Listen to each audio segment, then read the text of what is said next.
Welcome to day 19 of 21 Days of Laughter with Andrea Crisp and Portland Laughter Yoga. Oh boy, so we're coming up to very close to the end of the 21 Days of Laughter, and I have to say, um, I'm really glad that I did this 21 days because, as can happen, life happened and I got sick and other things have been going on where I've been feeling stress and pressure and performance anxiety actually about having to like record my laughter sessions. But this is what came up for me last time as well. And so I like to bring what's actually coming up in my real life to my laughter practice because that's where I get the most healing and growth is when I bring in what's really going on in real life and try to put some lightheartedness and some laughter around that as well. And so um, as everyone knows, this last week I was under the weather, and even though I wasn't like totally down and out for more than a day, it kind of lingered on, and I've been just not quite feeling myself. And the stuffiness has stayed around and that kind of stuff. But in addition, I've got just kind of emotional things happening as well. And it's been the 17th, what would have been the 17th anniversary. What an anniversary with my late husband who passed away almost 12, it's 11 and a half, almost 12 years ago.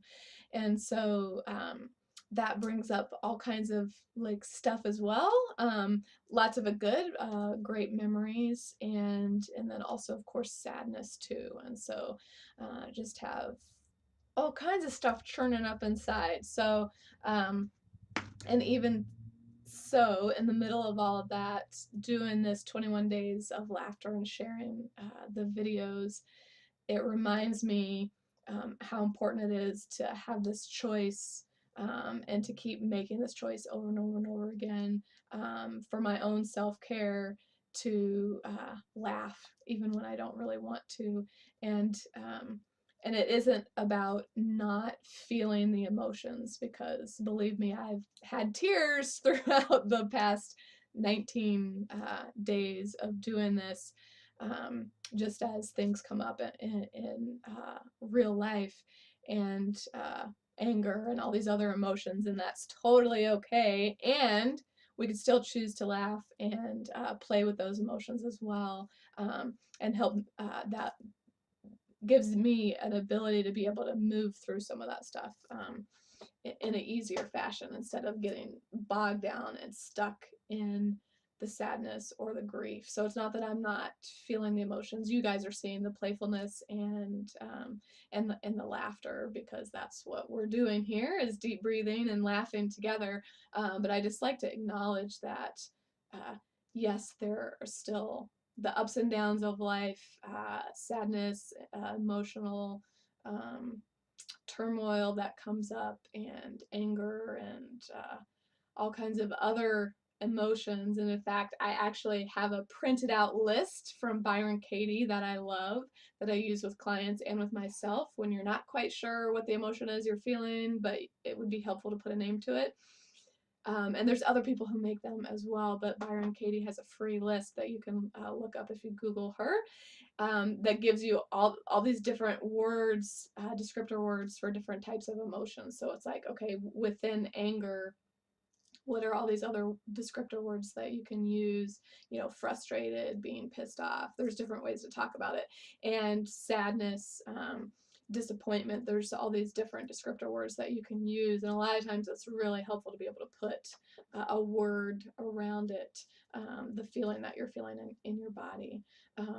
Because the point is we want to try and feel our feelings and not get stuck in them. So if you're angry, expressing that anger in a healthy way. If you're sad, expressing that sadness in a healthy way instead of taking it out on other people or taking it out on yourself.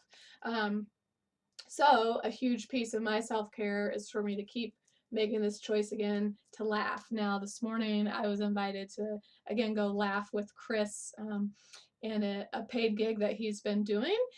Chris, who manages the Hawthorne Laughter Club here in Portland. And when I was thinking about it yesterday, I was not feeling well yesterday. It was the 17th anniversary and I had other stuff going on, and I just was like, the last thing I want to do is get up tomorrow morning and go laugh with people. It's exactly what I did. Is I got my butt up and I went and laughed with people because I knew it was exactly what I needed to do so that I could, one, be in connection, because that's really where it's at, and to tap into that laughter and help move some of this stuckness that I felt coming on. We've got the weather change happening, which is exactly why I picked doing this right at this time of year. I love the fall, but it's also the beginning of the season where I can start to get really down, and so just working with all that. All right, way more talking today than normal, or I like to do, but I just feel it's really important to address, because people tend to get stuck on that, oh, it's all fake, and they're not dealing with their emotions, or they're pushing all this other stuff aside, and that's actually not true at all. So I like to feel what we're feeling and play with that when we can as well, when you feel open to it and it feels appropriate, because you can get a lot of extra movement out of stuff when you can do that. So I was going to take a moment to laugh at myself because I've been doing this for 8 years. 8, is that 8? No, that's not 8, that's 9. 8 years. I can't even count. 8 years, and I still get in these times where I totally forget how important it is for me to tap in and laugh. Because when I don't, I can get way too stuck in my head. Oh.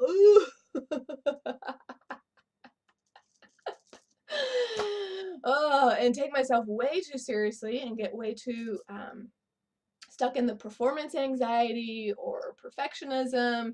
And when I get stuck in perfectionism, it depends what it is. It's different with each area, but I get stuck and then I don't want to do anything, and then it turns into procrastination. So that can get really, really bad, and then the depression can start to sneak in there as well. So, but you would think after 8 years, what?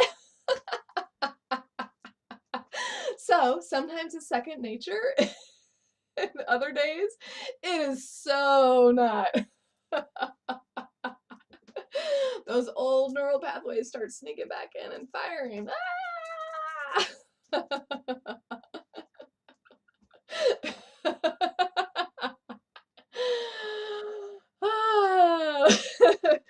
So yay for the ability to laugh at ourselves, and yay for the ability to build new neural pathways. Yay for the ability to be able to be gentle and have self-compassion for myself when I do see these things happening again, because the old me would have just totally piled it all on and used that as an excuse to continue torturing myself. And sure, that still happens sometimes, but it's much more frequent that I catch myself and then laugh about it. Like, wow, okay, thank you. I hear that, and I don't have to go down that road. I can make a different choice.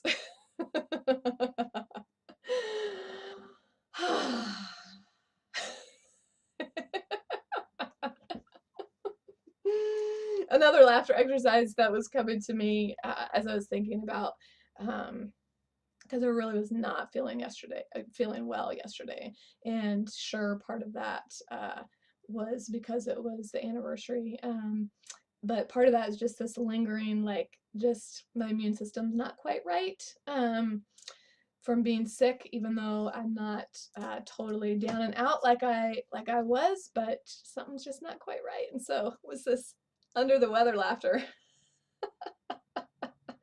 What? There's weather. There's weather up there, and I'm under it. What? Under the weather.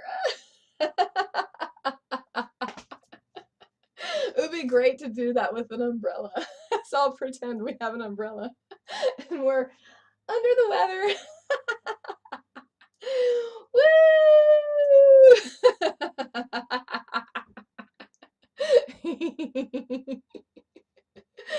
Ho, ho, ha ha ha, ho, ho, ha ha ha, ho, ho, ha ha ha, ho, ho, ha ha ha, yay!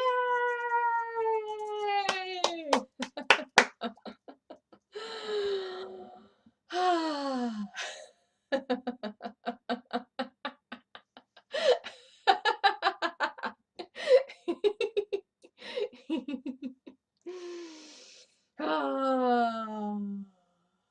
all right. Thank you so much for laughing with me.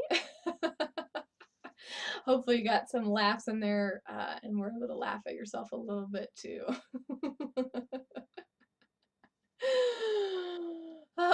All right, so what I'm going to do now as we wrap up, we're going to be longer today because I did some more talking, but I just do some nice deep breathing, and I'm going to start with inhaling peace and exhaling calm. Let's go ahead and inhale peace and exhale calm.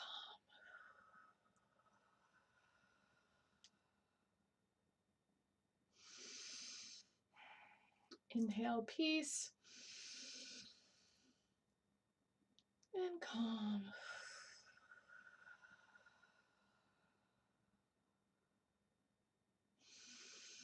And then I would like to end with inhaling unconditional love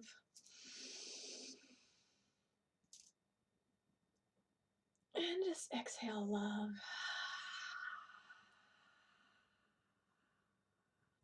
I'm going to do that one more time. This time, spread your arms out wide and inhale unconditional love. And exhale